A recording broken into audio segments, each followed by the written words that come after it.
Nah, pekerjaan rumah dan efeknya. Memang betul pekerjaan rumah itu ada efeknya pada kemampuan berpikir. Sebenarnya betul loh, dan sebenarnya pengaruhnya itu banyak sekali loh Ayah Bunda. Jadi, kekuatan dari pekerjaan rumah itu adalah pertama, dia dilakukan secara mandiri sendiri ya, tidak dengan bantuan, alat atau mesin atau orang lain gitu ya. Yang kedua dilakukan secara rutin, karena ini pekerjaan rumah, setiap hari pasti perlu dilakukan. Sehingga rutinitas ini membentuk konsistensi. Yang seperti tadi ya, menguatkan lagi eh, sambungan-sambungan di antara saraf-saraf otak gitu. Jadi ada repetisi yang berulang-ulang seperti itu ya. Kemudian ketiga, hal-halnya juga banyak yang detail dan spesifik sehingga anak terlatih untuk mempertimbangkan, mengambil keputusan yang semakin lama akan meningkatkan kapasitasnya. Kita lihat sama-sama ya. Nah, ini tugas rumah anak yang sesuai dengan usia. Jadi ayah bunda mungkin sebenarnya udah pengen ya ngajak anak-anak untuk ikutan yuk berkegiatan bareng. Bisanya apa? Nyapu atau ngepel atau nyuci piring dan seterusnya. Seperti itu ya. Tapi mungkin agak ada rasa khawatir gitu, anaknya masih kecil, sudah bisa atau belum ya gitu ya. Nah, sebetulnya banyak sekali referensi yang kita bisa cari untuk menemukan kegiatan atau pekerjaan rumah apa sih yang cocok bagi anak-anak kita. Jadi kalau misalnya kita lihat ya di slide yang sebelah kanan ini, usia 2 sampai 3 tahun ya misalnya. Usia 2 sampai 3 tahun biasanya anak sudah bisa berdiri, jalan tentunya ya.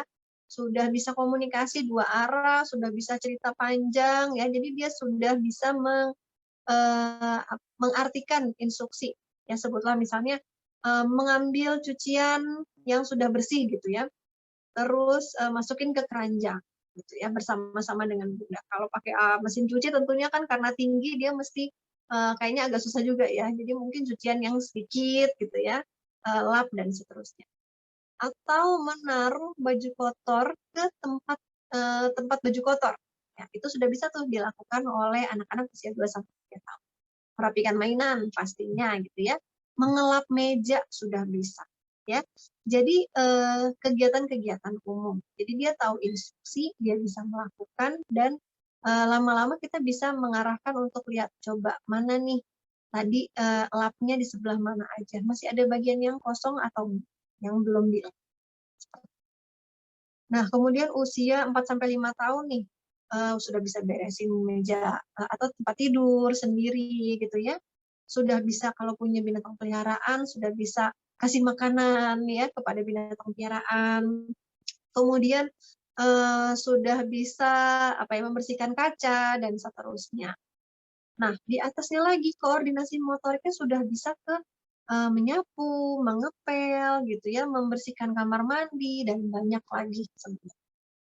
Nah, jadi ayah bunda kalau kita bicara tugas rumah ya, itu banyak sekali kesempatan untuk anak mengembangkan keterampilan motoriknya dan penilaian. Contohnya di sebelah kiri, saya sudah taruh ada 3 kegiatan yang kita jadikan contoh dalam sesi kali ini.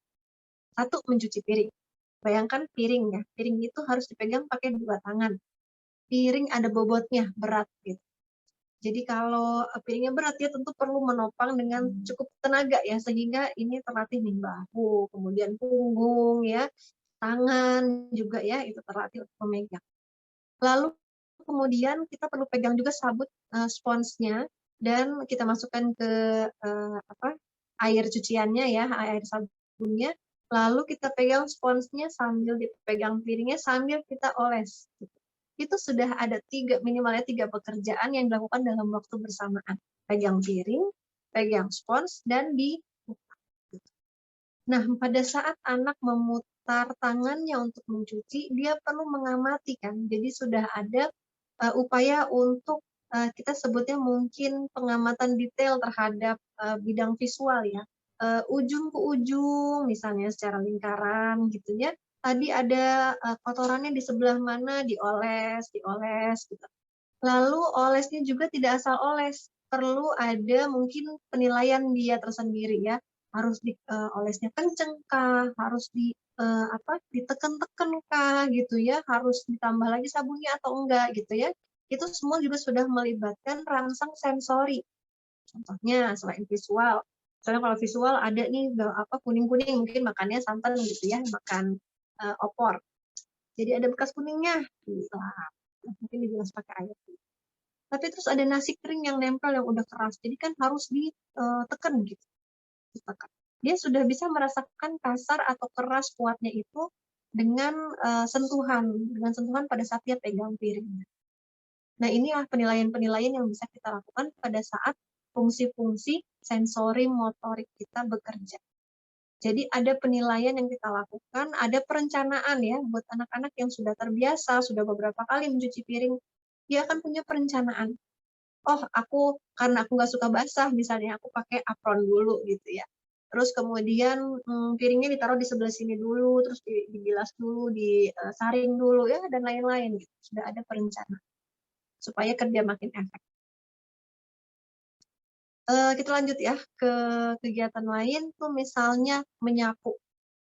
Menyapu itu koordinasi motorik kasarnya juga banyak. Tangan kanan dan tangan kiri harus barengan nih pegangannya, karena pegang sapu tuh kalau cuma satu repot ya. Mungkin sebelah kiri kita pegang pengki, sebelah kanan pegang sapu. Kemudian ada pengarahan. Diarahkan sapunya ke sebelah mana gitu ya, lalu digeser, dan gesernya nggak bisa cuma sekali. Kalau cuma sekali kan nggak terarah ya kotorannya. Jadi beberapa kali seperti itu ya. Udah ada judgement juga tuh di situ. Seperti apa sih, sekuat apa sih harus mengarahkan si sapu dan menggeser kotoran-kotoran tadi. Kemudian ada pengamatan detail visual juga. Jadi satu ruangan, ini mungkin ubinnya sebelah sini udah atau belum, ujung sebelah sana, kemudian sebelah sini, dan seterusnya sampai pojok ya. Ini sebetulnya adalah kemampuan atau keterampilan yang sama yang kita lakukan pada saat kita membaca, karena ada visual scanning di situ. Pojok sebelah sana geser ke kanan, ya ke kiri lagi geser ke kanan, gitu. Itulah proses membaca. Atau nanti proses berhitung juga termasuk ya, ada detail-detail visual yang anak perlu lakukan. Kemudian kita lanjut ke menjemur ya. Menjemur ini perlu apa ya, meluaskan dulu mungkin cuciannya ya, kemudian kita taruh dan kita jepit gitu dan diratain gitu. Jadi ini proses-proses yang terjadi pada saat kegiatan rumah ya.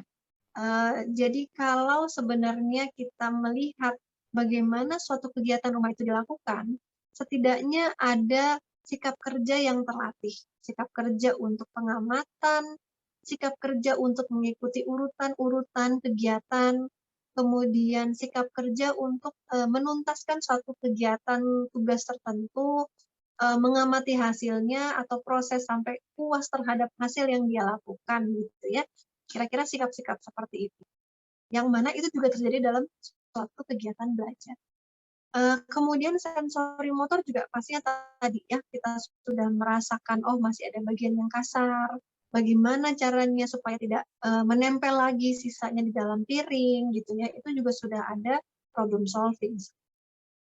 Nah, yuk kita lihat sejauh mana sih sebenarnya efek dari rutinitas atau tugas rumah ini kepada kemampuan belajar.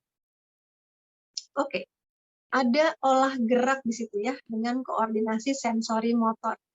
Sensori motor dan olah gerak itu sebetulnya mengarah pada kemampuan perencanaan tugas dan antisipasi. Karena ya tadi ketika dia melakukan sesuatu, dia melihat nih, oh ini dia nih yang harus dibersihkan. Oh ini tuh keras ya, jadi harus ditekan. Ada nggak ya obat yang lain? Itu sudah planning tuh di dalam pikiran anak ya.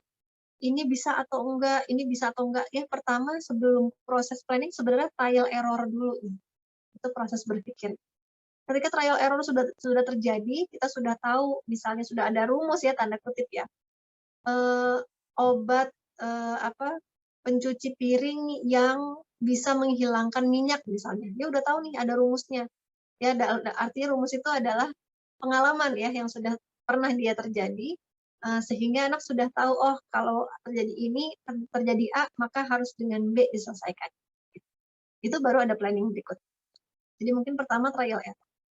Lalu antisipasi tugas. Aduh, kalau misalnya aku kerjakan sekarang, nanti aku mesti kerjain lagi, nanti aja deh aku kerjain kalau piringnya udah banyak gitu misalnya. Itu juga termasuk antisipasi tugas, supaya aku punya kegiatan main lebih banyak misalnya.